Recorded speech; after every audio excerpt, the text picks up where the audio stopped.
Good morning, everybody. Good morning. So we're going to talk a little bit about the Artiflex Toric, available from Oftec. The Artiflex Toric is a polysiloxane optic with haptics made of PMMA, available in spheres from -1 up to -13.5, and with cylinders up to -5. The toricity can either be at the 0 or at the 90 degrees. Overall, the width is 8.5 millimeters, but the wound size is only 3.2 millimeters. So we use this in phakic patients. The optic is large, 6 millimeters, so it should cover the pupil edge. And it has the edge is described as polynomial, which means that it's more curved, so it doesn't create chafe against the iris as it moves behind. What are the indications for the Artiflex Toric? Well, we use these in patients who are not suitable for LASIK or conventional corneal refractive surgery, particularly patients who may have collagen vascular disease, dry eye, or other contraindications to LASIK. What we don't use it for is patients who have a history of any anterior segment disease. So it's very important to go through the steps which are delineated by the company to avoid post-operative problems. Particularly, you need a correct anterior chamber depth. You need to look at the iris configuration. Iris defects are not good for the Artiflex. It won't sit properly without tilt if you've got areas of atrophy or if you've got areas missing from previous surgery, such as iridectomy. Those that have ongoing anterior segment disease like glaucoma, previous uveitis, any evidence of cataract are not suitable for the Artiflex, and you shouldn't use it for those.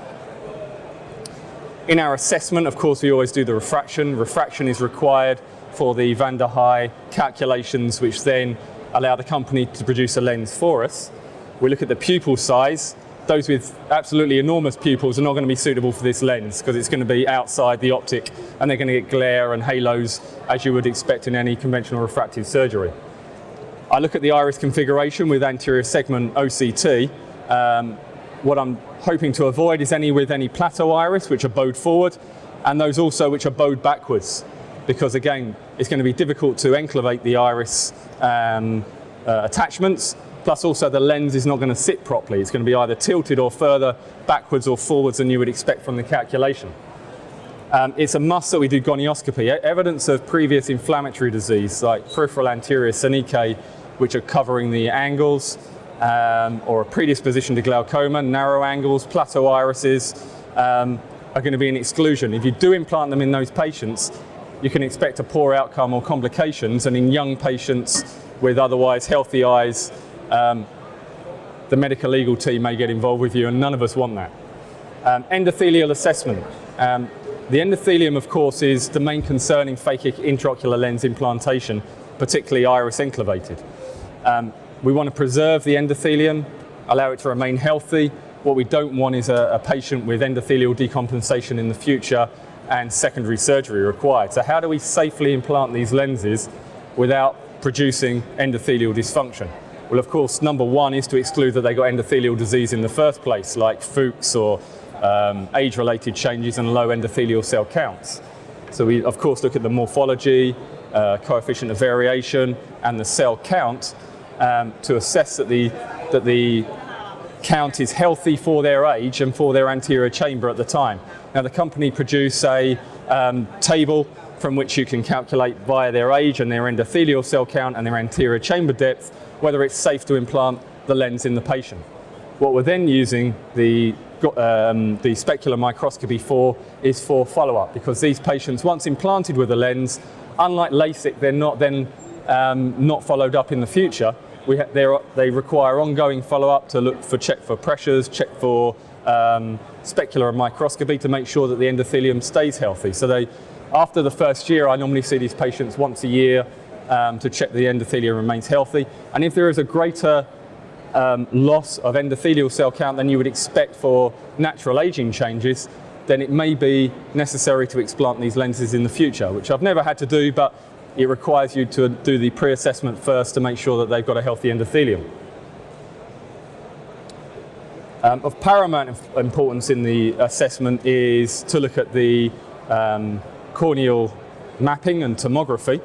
I show here an early keratoconus superiorly, which is not necessarily a contraindication for toric implantation. If you have a patient who corrects with refraction to good vision, you can still implant a toric phakic lens, but of course they must be aware that due to their irregularity, they're still going to get aberrations that they've got preoperatively. And as a medical legal consequence, we need to document that prior to any surgery. Below is, of course, the corneal wavefront, which demonstrates that these patients have got high comma and sphere as you'd expect. And then you can repeat that afterwards to show that you've not had any effect on the cornea. The anterior chamber we assess with both Scheimpflug and OCT. It's also good to document from the Scheimpflug the density of the lens preoperatively, because one of the possible complications of phakic lenses is of course cataract formation. You need to demonstrate there's no cataract prior to surgery. You need to appreciate the volume of the anterior chamber. What we're looking for is a safe distance between the phakic lens and the endothelium in the periphery, and we're looking at our software that shows us that we've got at least 1.5 millimeters between the shoulder of the lens and the endothelium to allow us to implant this safely and for the patient to have good outcomes in the future. How do we do the calculation? Well, the calculation is very easy, really. As long as you can do a good refraction and you have an IOL master, the rest is done by the company, and it's very easy to order this using they have a calculation performed by the Van der Heij method. You need subjective refraction, keratometry, an anterior chamber depth, which you need to state to them whether it's including the corneal thickness or not, so they can work out the safety. You give them your incision site and your calculated surgeon correction. What does it look like doing the surgery?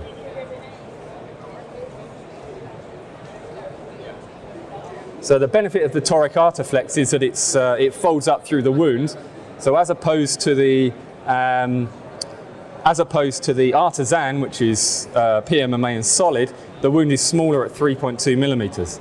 This is one of my early cases, so I've done an LRI here. I'd normally use a toric now.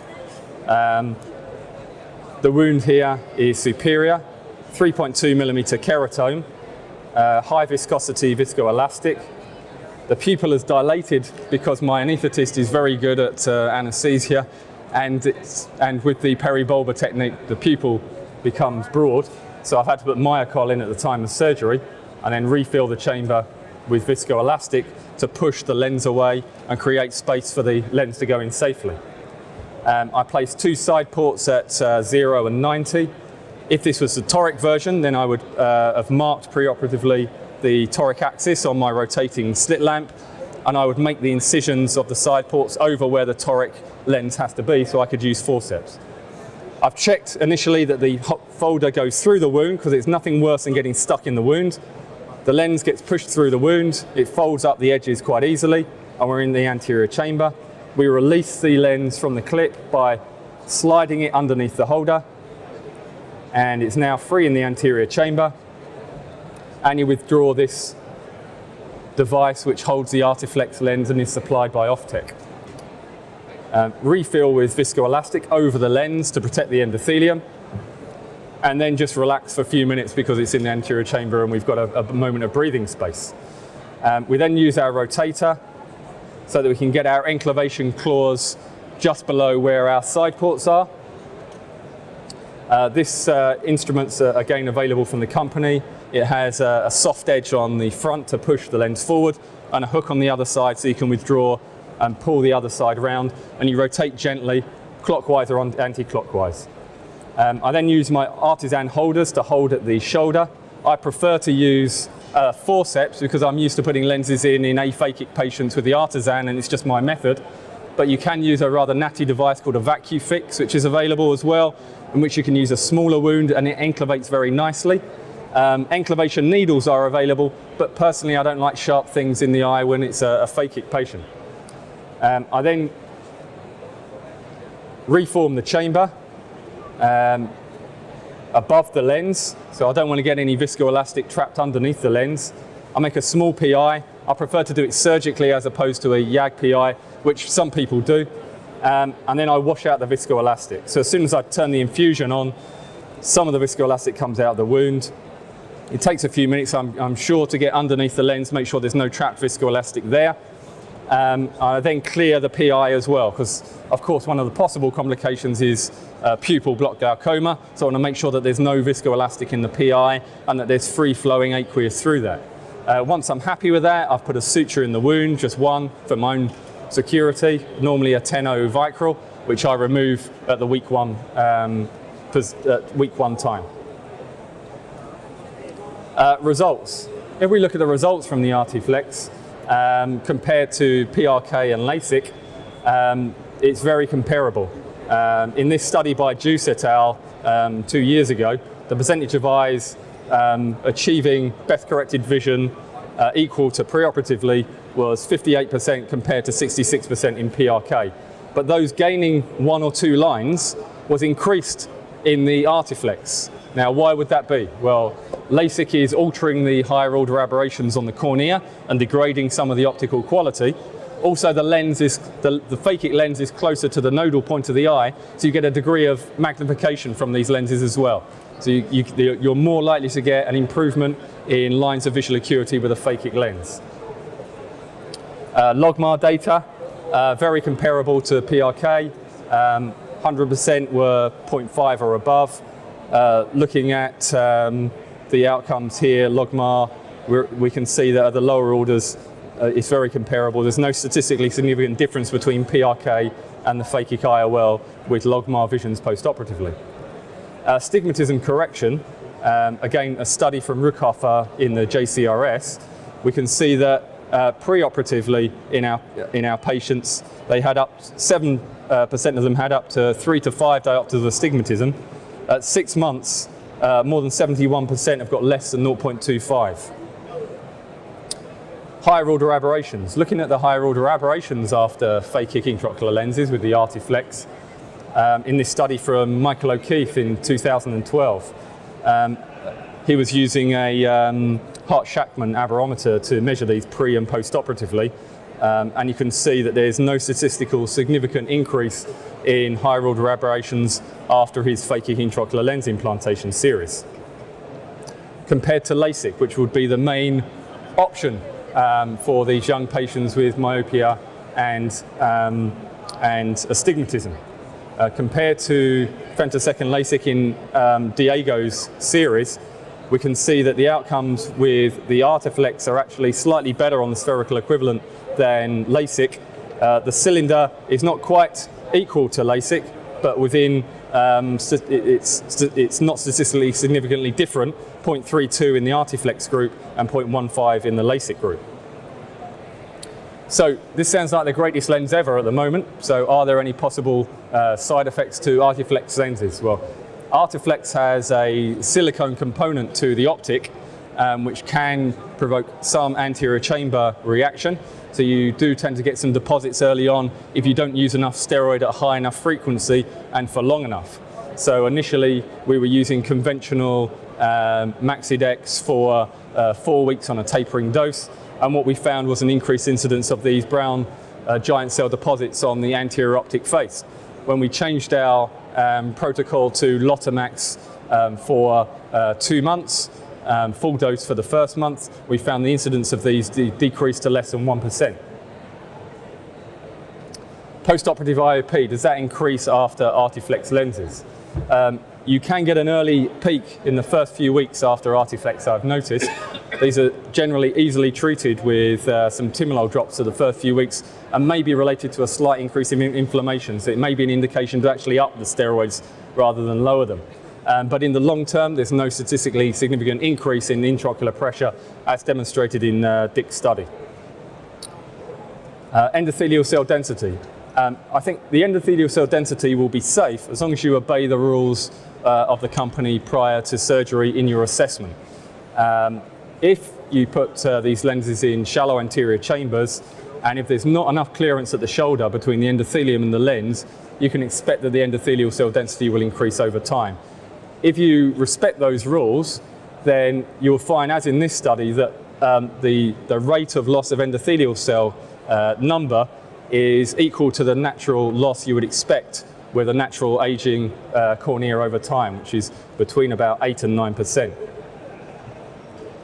So in conclusion, the Artiflex toric is an excellent lens for young myopic patients with astigmatism, as long as you obey the rules of the implantation and respect the anterior chamber, respect the contraindications and respect the endothelium. Thank you.